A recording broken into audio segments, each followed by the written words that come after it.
মানুষের জীবন কি একেবারে সুখে ভরা, আবার নাকি একেবারেই কষ্টে জর্জরিত?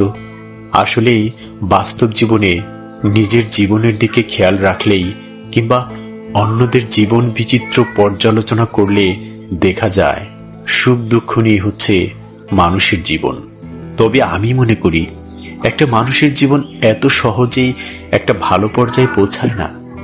তার জন্য মানুষকে অনেক অগ্নি পরীক্ষার সম্মুখীন হতে হয়। আসলে এই মানব জীবনটাই হচ্ছে এমনই।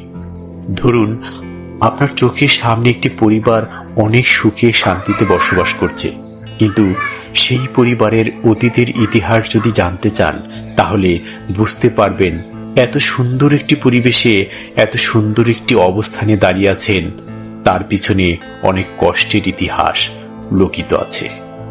ঠিক তেমনি আপনার নিজের জীবন বলেন কিংবা আমার জীবন বলেন, জীবনের শুরুটা এতটা সহজে শুরু হয় না। আসলে মানুষের জীবনটা হচ্ছে টিভিতে দেখা নাটক সিনেমার মতোই। টিভিতে যে নাটক কিংবা সিনেমাগুলো তৈরি করা হয় সেগুলো তো মানুষের জীবন থেকে নেওয়া গল্পগুলোকে নাটক তৈরি করা হয়।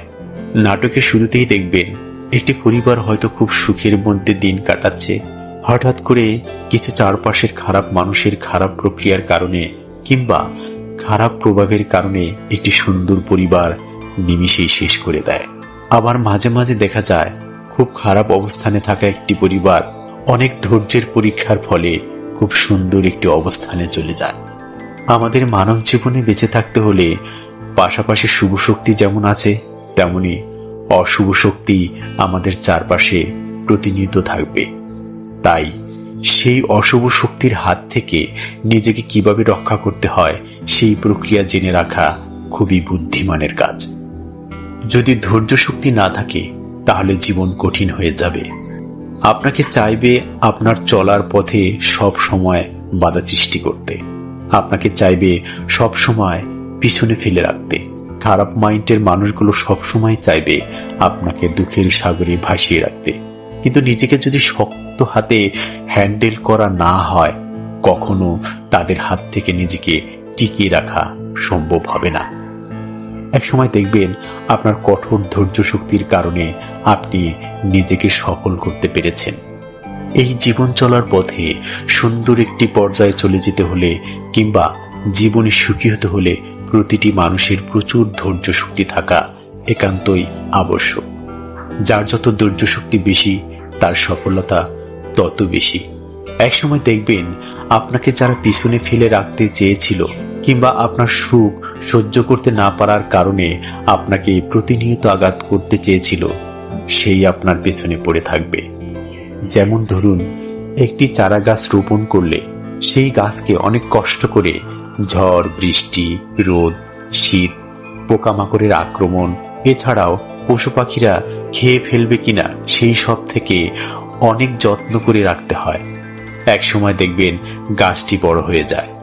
গাছ বড় হয়ে যাওয়ার পরে খুব সুন্দর ফল দেয় এবং সেই গাছে ছায়াও দেয়। সেই গাছ থেকে অনেক উপকারও পাওয়া যায়, যা কল্পনা করলে একটা স্বপ্নের মতো। ঠিক তেমনি একজন মানুষের জীবনে যদি সফলতা অর্জন করতে হয় তাহলে বিপদ আপদ দুঃখ মন্দ থেকে জীবনকে রক্ষা করতে হয়। যদি রক্ষা করতে পারা যায় তাহলেই জীবন সফল। এই যে এতদিন ধৈর্য ধরে আসা তার প্রতিফল হচ্ছে সফলতা। তাই আমি বলবো, জীবনে বেঁচে থাকতে হলে এবং সুন্দরভাবে জীবন উপভোগ করতে হলে ধৈর্য শক্তি অবলম্বন করা আবশ্যক। তা না হলে জীবনে যেমন সুখী হওয়া যাবে না তেমনি সফলতা অর্জন করা যাবে না। ধৈর্য শক্তি না থাকলে জীবনের প্রতিটি পদে পদে আপনাকে হাঁটতে হবে। তাই তো কথায় বলে ধৈর্যের ফল সুমিষ্টি হয়।